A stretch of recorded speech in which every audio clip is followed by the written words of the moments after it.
মহান মে দিবসে দেশ জুড়ে পালিত হচ্ছে নানা কর্মসূচি। মজুরি বৈষম্য দূর করে প্রাপ্য সুযোগ সুবিধা নিশ্চিতের দাবি শ্রমিকদের। মে দিবসের যে চেতনা, সেই চেতনা কিন্তু আমাদের দেশে এখনো পর্যন্ত বাস্তবায়ন হয়নি। পুরুষরা যদি মজুরি সমান পায় তাহলে আমাদেরও সেই সমান মজুরির অধিকার আছে। চট্টগ্রামের আনোয়ারায় কেপিজেটে পাহাড় ধসে 2 জনের মৃত্যু। ফুটবল খেলছিল শিশুরা, আহত আরো 2 জন হাসপাতালে চিকিৎসাধীন। 5 আগস্টের পর থেকে কর্মস্থলে না গেলেও নিয়মিত বেতন ভাতা নিচ্ছেন ব্রাহ্মণবাড়িয়া বিশ্ববিদ্যালয়ের ট্রেজারার। খোঁজ নেই একাধিক মামলার এই আসামির, দাবি পুলিশের।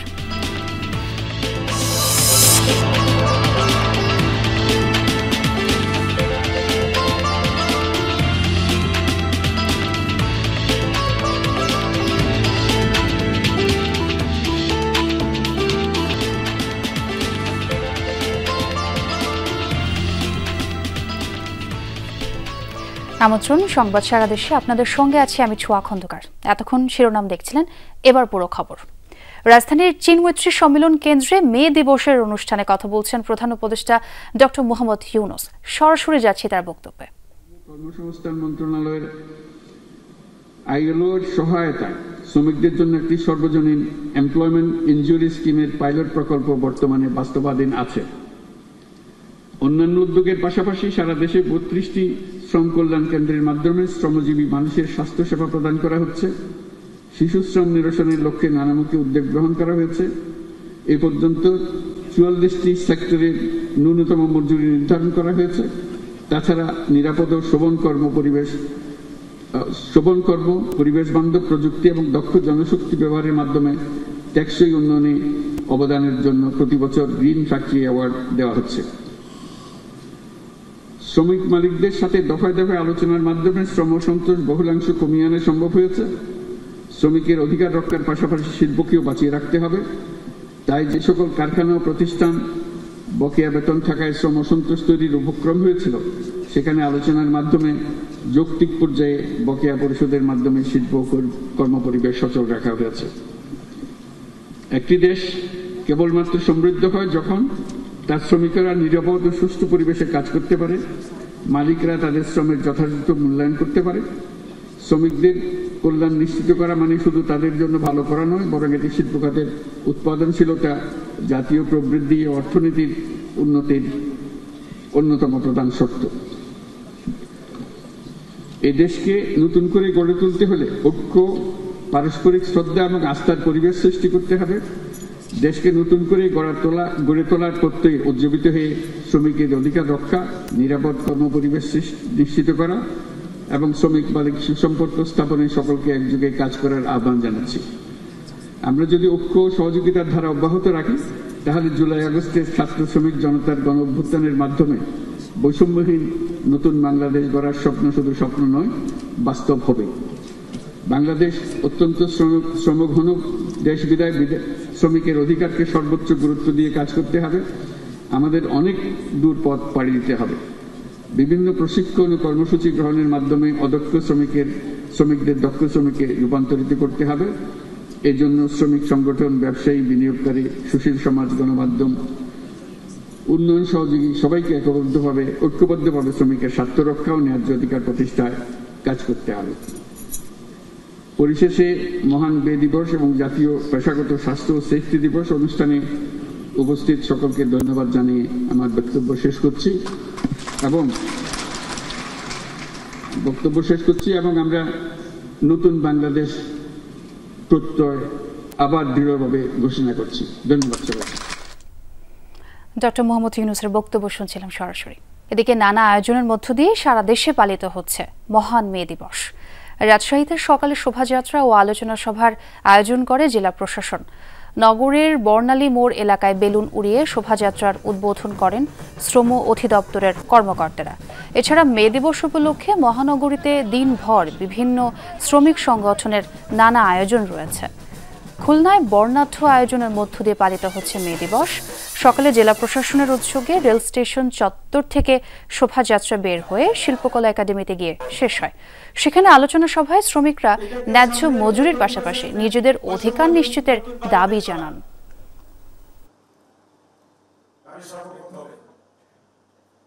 আমরা এখানে শ্রম দিতে আসছি আমাদের সংসার চালানোর কারণে। এখন পুরুষরা যদি মজুরি সমান পায় তাহলে আমাদেরও সেই সমান মজুরির অধিকার আছে। মালিক এবং শ্রমিকের মধ্যে সেই সম্পর্কটাই থাকা উচিত যেটা হচ্ছে একে অপরের পরিপূরক হয়, তাতে আমাদের কর্মবাস্তবায়নে অনেক সুবিধা হয়।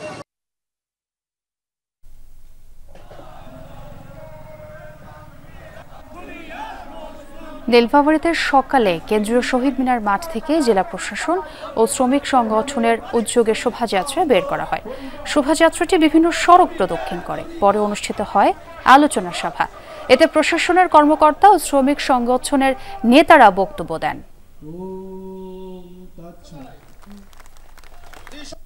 ঢাকার কেরানীগঞ্জে র্যালি ও সমাবেশ করেছে বাংলাদেশ শ্রমিক কল্যাণ ফেডারেশন।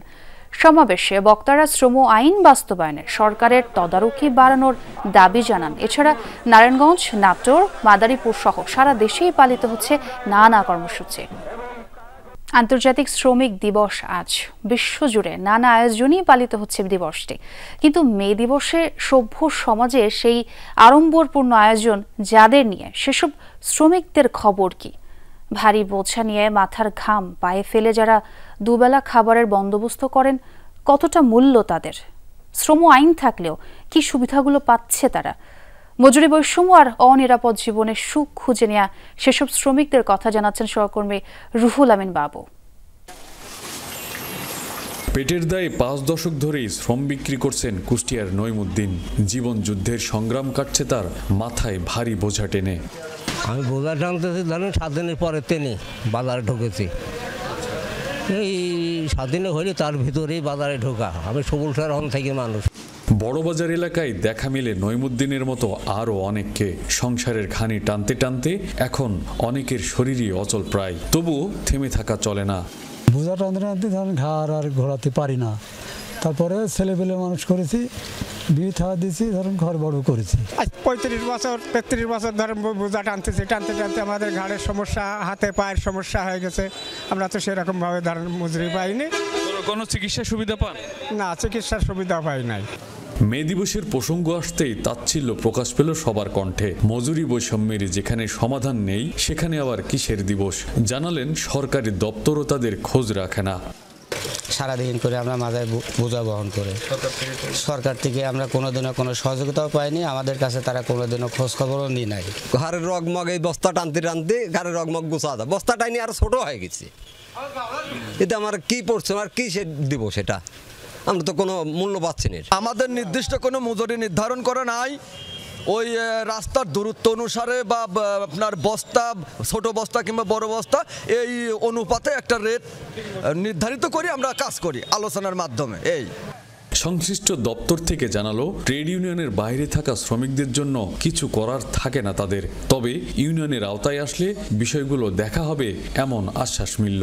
শ্রম কল্যাণ কেন্দ্রে যদি অ্যাপ্লাই করে তাহলে ওইটা হলো আমরা ওই অ্যাপ্রুভ করে দিই, বুঝছেন? ওনাদের সহায়তার জন্য বা ওনাদের সাহায্যের জন্য যা যা টাকা পয়সা দরকার ওইটার জন্য বা ওষুধের জন্য বা চিকিৎসা সহায়তার জন্য যেটা যেটা দরকার আমরা অ্যাপ্রুভ করে দেয়। এটা আপনার হেড অফিসে যায়, তারপর ওখান থেকে প্রসিডিউর হলে আপনার যদি অ্যাপ্রুভ হয় ওনারা ওইটার জন্য আর্থিক ক্ষতিপূরণ পেয়ে থাকে।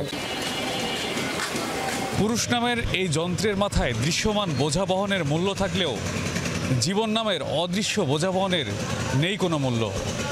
এভাবেই চলছে যুগের পর যুগ এসব শ্রমিকদের জীবন। রুহুল আমিন বাবু, যমুনা নিউজ, কুষ্টিয়া। চট্টগ্রামের আনোয়ারা কোরিয়ান রপ্তানি প্রক্রিয়াজাতকরণ অঞ্চল কেপিজেটে পাহাড় ধসে 2 শিশু নিহত হয়েছে। সকালে বৈরাক এলাকার ওই পাহাড়ের পাদদেশে শিশুরা ফুটবল খেলতে গেলে 4 শিশুর উপর পাহাড় ধসে পড়ে। ঘটনাস্থলেই মৃত্যু হয় 2 জনের, আহত হয় আরও 2 জন। স্থানীয়রা জানান, কেপিজেট এলাকায় দীর্ঘদিন ধরে পাহাড় কাটার ফলে আগে থেকেই ঝুঁকিপূর্ণ অবস্থায় ছিল। গতরাতের বৃষ্টিতে পাহাড়ের মাটি আরও নরম হয়ে যায়, যার ফলে এই পাহাড় ধসের ঘটনা ঘটে। 3-4 দিন যাবত আমাদের পাহাড়টা কাটাকাটি করতেছে কেপিজেডে। কাটাকাটি করার পরে আজকে ছেলেরা এমনি ঘোরার জন্য গেছিল, অর্ধেক পাহাড় কেটছে আর অর্ধেক কাটে নাই। এমন অবস্থায় ওরা নিচ দিয়ে এমনি হেঁটে যাচ্ছিল, ওই সময় পাহাড়টা ভেঙে পড়ে এই ছেলেদের উপরে। শুরু বা বল খেলতে এসছি তো 27 বছর বয়স, তারা আইয়ারে এড়ে খেললে দিলে তো ময়না ফাঁকি দেখতে চাই গতর ভিতরে এলে মাগি ফায়ার ডাকবাই নিয়ে সুড়ো ডাকবাই নিয়ে জাফাই করিয়ে ওয়াল ভিতরে আছে। এ বিষয়ে একটু আরো বিস্তারিত জানতে চাই আমার সহকর্মী জুবাইদ ইবনে শাহাদাতের কাছ থেকে। জুবাইদ, আপনি তো সেখানে আছেন, খোঁজ খবর রাখছেন, একটু জানাবেন যেই আহত শিশু তাদের কি অবস্থা এবং কিভাবে আসলে ঘটলো এই ঘটনাটি? ছোঁয়া, খুবই মর্মান্তিক একটা ঘটনা এবং একেবারে যারা শিশু 8 জন থেকে 9 জন শিশু সেই সময় পাহাড়ের পাদদেশে তারা ফুটবল খেলতে গিয়েছিলেন। মূলত খেলতে গিয়ে যে আগের দিনের বৃষ্টি, তার আগে থেকে পাহাড় কাটা, সব কিছু মিলে একেবারে ভঙ্গুর অবস্থায় ছিল পাহাড়টি। পাহাড়ের পাদদেশে তারা যখনই যায় 4 জন শিশুর উপরে পাহাড়ের যে মাটিগুলো সেগুলো ধসে পড়ে, যার পর থেকে কিন্তু ঘটনাস্থলে 2 জনের মৃত্যু হয় এবং আরও 2 জন খুবই গুরুতর আহত হয়। যে 2 জনের মৃত্যু হয়েছে সেই 2 জন শিশু বর্তমানে আনোয়ারা উপজেলা স্বাস্থ্য কমপ্লেক্সে তাদের মরদেহ রাখা হয়েছে এবং যারা আহত হয়েছে সেই 2 জনকে চট্টগ্রাম মেডিকেল কলেজ হাসপাতালে নিয়ে যাওয়া হয়েছে। এবং স্থানীয়রা এই ঘটনার পর থেকে বেশ মানে পুরো এলাকায়, যেহেতু মর্মান্তিক এবং হৃদয় বিদারক ঘটনা, এলাকাবাসীর মধ্যে এক প্রকার শোকের ছায়া নেমে এসেছে। তারা সবাই এই ঘটনার জন্য বলছেন যে মানে এত বড় একটা পাহাড়কে কাটা হচ্ছে, সেই পাহাড় কাটার পরও কোনো রকম ব্যবস্থা নেওয়া হচ্ছে না, এই বিষয়টাকে তারা দোষারোপ করছেন। পাশাপাশি এই জায়গায় থেকে তারা আরেকটা বিষয় নিয়ে একটু দোহাশায় পড়েছেন। বৈরাগী যে পাহাড়ে পাদদেশে এই ঘটনা ঘটেছে সেটা হচ্ছে আনোয়ারা এবং কর্ণফুলী থানার একেবারে মধ্যবর্তী জায়গা। সেই ক্ষেত্রে লাশগুলো আসলে মরদেহগুলোর কি অবস্থা হবে বা সেগুলো আসলে কোন প্রক্রিয়া যাবে, কোন থানা সেগুলো হ্যান্ডেল করবে, সেটা নিয়ে একটু ধোঁয়াশা আছে। আর এই ছিল আমার কাছে আনোয়ারা থেকে সর্বশেষ। জি জুবাইদ, খুবই মর্মান্তিক একটি ঘটনা। ধন্যবাদ আপনাকে সে খবর জানানোর জন্য। 5 আগস্ট ক্ষমতার পালাবদলের পর থেকে একদিনের জন্য কর্মক্ষেত্রে আসেননি ব্রাহ্মণবাড়িয়া বিশ্ববিদ্যালয়ের ট্রেজারার, অথচ প্রতি মাসে ঠিকই বেতন ভাতা তুলছেন তিনি।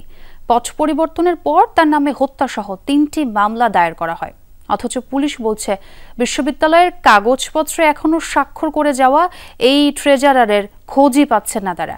এদিকে কোষাধ্যক্ষের অনুপস্থিতিতে ব্যাহত একাডেমি কার্যক্রম, তাই হয় সশরীরে আবারও যোগদান, না হয় পদত্যাগের তাগিদ শিক্ষার্থীদের। 2020-এর 26 ফেব্রুয়ারি থেকে শিক্ষা কার্যক্রম শুরু হয় ইউনিভার্সিটি অফ ব্রাহ্মণবাড়িয়া বা ব্রাহ্মণবাড়িয়া বিশ্ববিদ্যালয়ের। তখন থেকেই প্রতিষ্ঠানের কোষাধ্যক্ষের দায়িত্ব পালন করছেন মাধ্যমিক শিক্ষা অধিদপ্তরের সাবেক মহাপরিচালক প্রফেসর ফাহিমা খাতুন, সাবেক গৃহায়ন ও গণপূর্তমন্ত্রী এবং সদরের সাবেক এমপি উবায়দুল মুক্তাদির চৌধুরীর স্ত্রীও তিনি। 5 আগস্টের পর ফাহিমা খাতুনের নামে হত্যাসহ 3টি মামলা হয়। তখন থেকেই লাপাত্তা, একদিনের জন্য আসেননি বিশ্ববিদ্যালয়ে, অথচ প্রতি মাসেই বেতন ভাতাসহ 1.5 লাখের বেশি টাকা বিশ্ববিদ্যালয় থেকে তার নামে তোলা হচ্ছে। 1.5 থেকে 2 লাখ টাকা প্রত্যেক মাসে পারিশ্রমিক নিচ্ছেন, কিন্তু হয়ে গেল আজকে 8-9 মাস, কিন্তু তাকে একবারও দেখা যায়নি। রেগুলার একাডেমিক যে প্রোগ্রামগুলো হয় এগুলো তো মূলত একটা বাজেটের বিষয় থাকে, এগুলো তো ট্রেজারার ছাড়া তো অন্য কেউ এটা দিতে পারবে না। 5 আগস্টের পর থেকে আমরা ওনাকে এখনো পর্যন্ত ভার্সিটির আশেপাশে বা শহরের আশেপাশে আমরা কখনো ওনাকে দেখতে পাই নাই। উনি অনলাইনের মাধ্যমে বিভিন্ন মিটিং করে, যেটা আমরাও জানি। আমি প্রায় সময় জিজ্ঞেস করি আমাদের ট্রেজারার ম্যাম কোথায়, কিন্তু এরকম সদুত্তর পাওয়া যাচ্ছে না। বিশ্ববিদ্যালয় কর্মকর্তারাও জানায় শিক্ষা প্রতিষ্ঠানে না আসলেও সবকিছুই চলছে ট্রেজারারের তদারকিতে। আমার কাছে তো প্রফেসর ফাহিমা খাতুনের সিদ্ধান্ত আসছেন, রেজুলেশন হয়, উনি সেখানে সাইন করে দেন, মানে লিখে দেন কোথাও ভুল হলে সেগুলা উনিও করেন। এই যে সেখানে ইয়াও আছে, ওনার লিখিত হ্যান্ড রাইটিংই আছেন। তবু তার কোনো খোঁজই পাচ্ছে না পুলিশ। ধরাছোঁয়ার বাইরেই তিনি, অদৃশ্য কোনো জায়গা থেকেই বিশ্ববিদ্যালয়ের কাগজপত্রে স্বাক্ষর ও নির্দেশনা দিচ্ছেন ফাহিমা। মামলা 3টি এখনও তদন্তাধীন রয়েছে। ফাহিমা খাতুন বর্তমানে পলাতক, থানা পুলিশ গ্রেপ্তারের চেষ্টা অব্যাহত রেখেছে। ট্রেজারারের অনুপস্থিতিতে স্বাভাবিকভাবেই ব্যাহত হচ্ছে একাডেমিক কার্যক্রম, তাই হয় সশরীরে উপস্থিত হয়ে দায়িত্ব পালন, নতুবা পদত্যাগের দাবি শিক্ষার্থীদের। হুমায়ুন রশিদ, যমুনা নিউজ। শেষ হয়েছে মাছ ধরায় 2 মাসের নিষেধাজ্ঞা। ইলিশ সহ সব ধরনের মাছ ধরতে ভোলার পদ্মা, মেঘনা ও তেঁতুলিয়া নদীতে নেমেছেন জেলেরা। তবে মধ্যরাত থেকে সকাল পর্যন্ত নদীতে জাল ফেলেও মেলেনি কাঙ্ক্ষিত ইলিশ। এতে হতাশা নিয়ে তীরে ফিরছেন তারা। এদিকে কাঙ্ক্ষিত ইলিশের দেখা না মেলায় জমে ওঠেনি মৎস্য ঘাটগুলো। আড়ত খুলে বসে থাকলেও কিনতে পারছেন না ইলিশ। জেলেরা বলছেন নিষেধাজ্ঞা শেষে বুক ভরা আশা নিয়ে নদীতে নামলেও হতাশ হয়ে ফিরেছেন। নিষেধাজ্ঞার সময়ের ধার দেনা করে চলতে হয়েছে, তা পরিশোধ নিয়েও চিন্তিত তারা। জাটকা সংরক্ষণে ইলিশের অভয়াশ্রমগুলোতে গত 1 মার্চ থেকে 30 এপ্রিল পর্যন্ত মাছ ধরায় নিষেধাজ্ঞা দেয় সরকার। তীব্র গরমে নড়াইলে বাড়ছে ডায়রিয়া ও নিউমোনিয়ার প্রকোপ। রোগীদের মধ্যে শিশুদের সংখ্যাই বেশি। অতিরিক্ত রোগীর চাপে জনবল সংকটে ভুগছে হাসপাতাল কর্তৃপক্ষ। রোগীদের সুস্থ করতে চিকিৎসার পাশাপাশি পরামর্শও দিচ্ছেন চিকিৎসকরা। হাসপাতালের প্রতিটি শয্যাতেই রোগী ও স্বজনদের ভিড়। জায়গা না পেয়ে অনেকে বাধ্য হয়ে থাকছেন মেঝেতে। এমন চিত্র নড়াইল জেলা হাসপাতালের। গেল কয়েকদিন ধরেই প্রচণ্ড গরমে বেড়েছে ডায়রিয়া ও নিউমোনিয়ায় আক্রান্তের সংখ্যা। প্রতিদিনই হাসপাতালে ভর্তি হচ্ছে নতুন নতুন রোগী, যাদের বেশিরভাগই শিশু ও বৃদ্ধ। কালকে সকাল থেকে পাতলা পায়খানা হচ্ছিল, 6-7 বার বাথরুম করেছে, আর আজকে সকালে একবার বমি করছে। তারপর 9টার দিকে নিয়ে আসছে হাসপাতালে, ডাক্তার দেখে বলছে যে ভর্তি করতে হবে, ভর্তি করছি। আইছে পরে বাড়ি গেছি, বাড়িতে অসুস্থ মেয়ে অসুস্থ, ফিরে আবার আইছি। ডায়রিয়া পায়খানা বমি করতেছে, এখন অনেক চিকিৎসা চলতেছে, অনেক সিরিয়াল। এখন বাচ্চাদের সিলাইন দেওয়া হয়নি, এখন সিলাইন দেওয়া।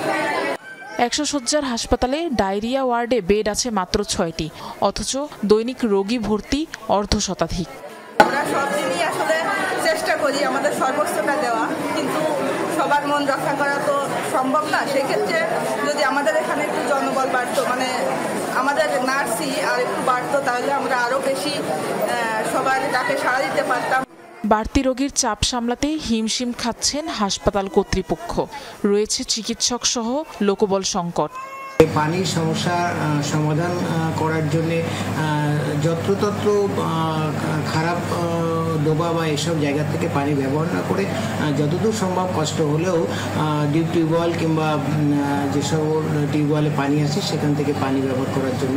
নড়াইল জেলা হাসপাতালে গত 20 থেকে 29 এপ্রিল পর্যন্ত 440 জন ডায়রিয়া রোগী চিকিৎসা নিয়েছে। আফরোজা আলামিয়া, যমুনা নিউজ। আর ছিল সংবাদ সারা দেশের এখনকার আয়োজনে। এতক্ষণ সাথে থাকার জন্য ধন্যবাদ সবাইকে।